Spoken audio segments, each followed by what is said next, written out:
আবারও প্রমাণ হয়ে গেল হিন্দুদের ধর্ম সঠিক না, মুসলিমদের ধর্মই হচ্ছে সঠিক। দেখেন হিন্দু সাধুটা কি বলল। সকলে ভিডিওটা মনোযোগ দিয়ে দেখবেন।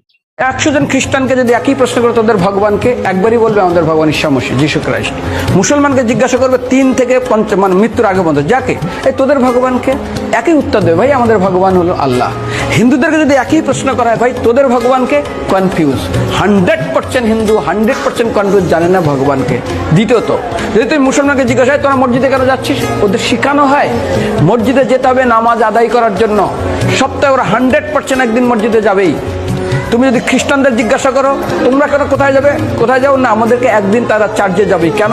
ঈশ্বরে প্রার্থনা করার জন্য। ওদের শেখানো হয় জন্মের থেকে, এটা সংস্কার।